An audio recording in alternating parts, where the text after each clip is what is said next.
प्रत्यारोपांच्या फैरी आता झडू लागल्यात। याच दरम्यान आमदार सुरेश धस यांनी धनंजय मुंडेंवरती जोरदार निशाणा साधलाय। धनुभाऊ, आपलं विमान खाली आणा, तुम्हाला पालकमंत्री व्हायचंय तर व्हा, मात्र आमचं लेकरू मेलं त्याला न्याय द्यायचा आहे असं म्हणत धसांनी धनंजय मुंडेंना इशारा दिला। धनंजय मुंडेंनी आपल्याला घेरलं जात आहे असा आरोप केला होता, त्यावर धसांनी हे उत्तर दिलं। तर वाल्मिक कराड सोबतच्या संबंधांवर देखील धसांनी मुंडेंवर पलटवार केला। विमान 60,000वरून खाली आणा, तुम्हाला राजकारण सुसायला लागले, तुम्हाला पालकमंत्रीपद दिसायला लागले, तुमचं पालकमंत्रीपद तुम्हाला लखला। अरे बाबा, परत हो पालकमंत्री बरं का। आमचं लेकरो मेले त्याचे अर्थ किंकाळी आम्ही मांडतोय आणि त्याचे जे आरोपी आहेत ते पकडण्याचा प्रयत्न करतो। कशाचा पालकमंत्री, कुठून आणलाय बाबा ही जत्रा? आणि माझा घेरलंय, मला आमको केलं, तुला कोणी घेरलं बाबा? आम्ही कशाला घेरू? ते तुमचं राजकारण चालू द्या तिकडं। राजकारणाचा विषय आहे का हा? कोणी एका जातीपातीचा धर्माचा विषय आहे का?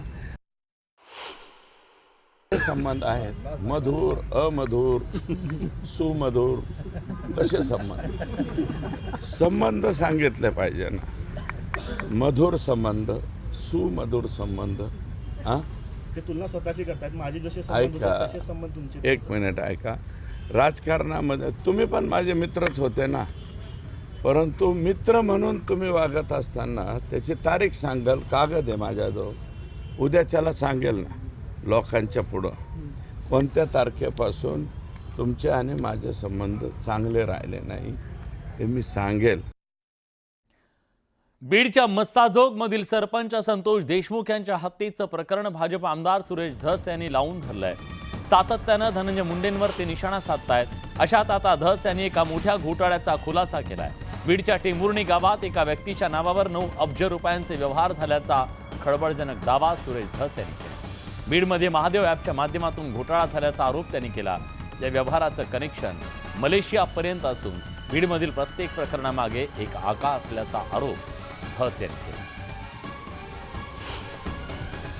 महादेव ॲपच्या बाबतीतलं आहे आणि माझ्या मतदारसंघातलं एक टोकाचं गाव आहे टेंभुर्णी।